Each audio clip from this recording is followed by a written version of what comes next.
natin ngayon. Isang Renault. Ayan siya, bali repair hood. Repair yung bumper niya.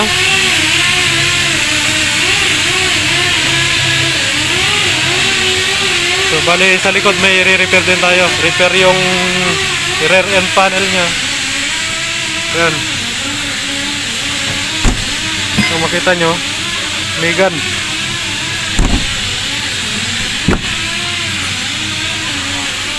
So siyang Renault. So bali repair tong panel niya. Tapos itong trunk. Itong trunk, kung makita nyo ito, pumasok.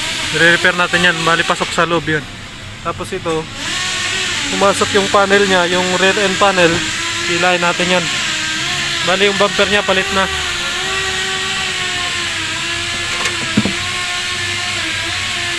So ito yung gagawin natin ngayon, guys. So panoorin nyo na lang.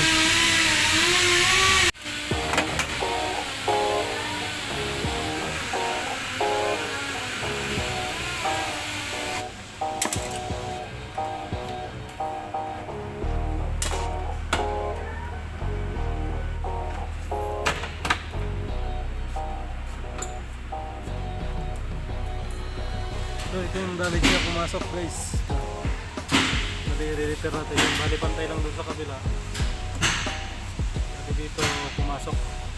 Ito makita nyo, bend. Ayan. Bend siya. Bali repair lang ang kasulat dito sa rear end panel na to.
So no, bali pipinish na lang yun.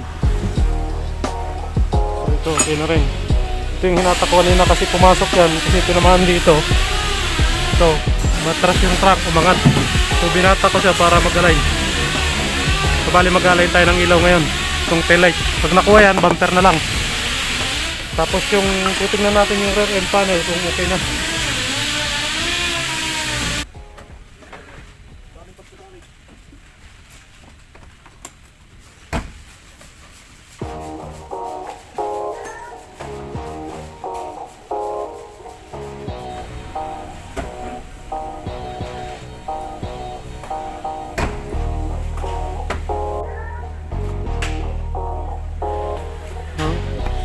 So dito mababa yung tail light. Kailangan itaas natin tong panel na to.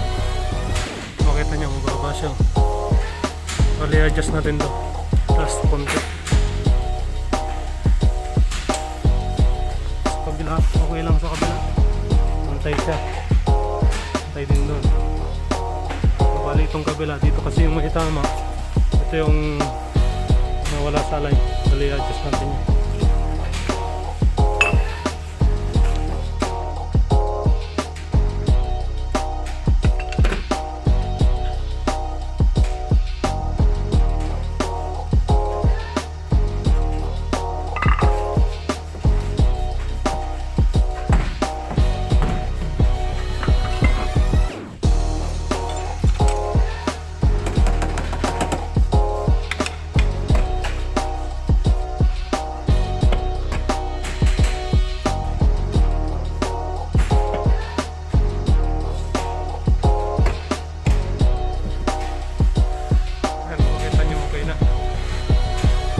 Okay na siya.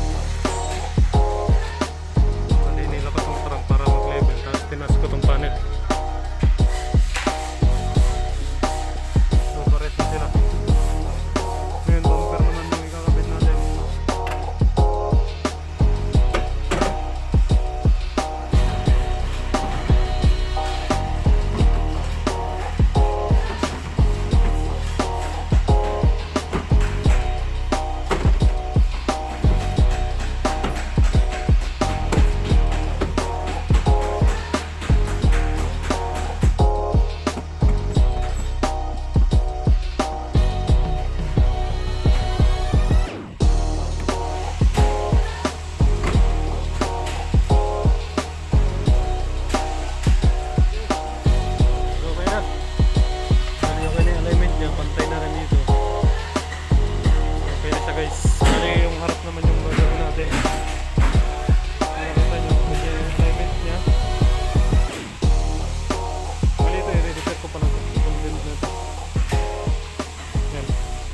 Yan. Tapos yung dito sa ilalim ito i-repair natin yan. Tapos saka natin gagawin yung bumper sa kahod, i-repair yun. So dito kung makita nyo sa loob okay na rin siya. So ito yung dating pumasok sa dito. So ngayon okay na siya. Tapos ito yung may bend. Yan, okay na. Okay na.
yan yung mga tatanggalin kapag pipinturahan yung bumper o i-repair pagka ganitong renault.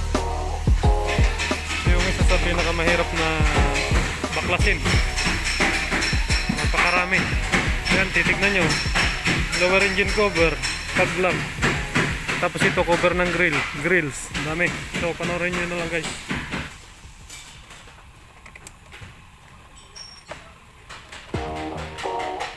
Yung lower engine cover muna unahin natin, yung mga kabel dito.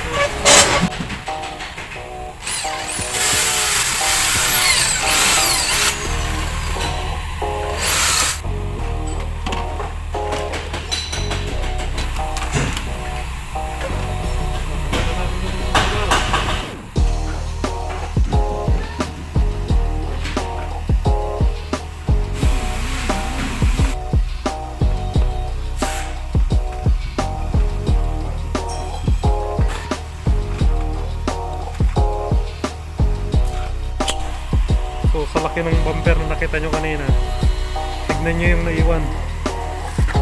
Ito lang. Oh, sa dami ng nakalas yun, piyesa ng lahat yun. Ito lang pipinturahan. So sa kakalasin mo, napakarami. Isa sa pinakamahirap na gawin to, itong bumper na to ng Megane. Ayan, Renault. Yun guys, bali re-repair na lang natin to, tapos i-align. Okay na. Bali konti lang naman, ito lang mga to. Repair lang yan, mga nadisa na yan, mga tinamaan yan. So yung ganitong kaliit na tama, ganun karami yung kakalasin mo dito sa mobilong sakyan na to ng Megane. So yan lang yung naiwan.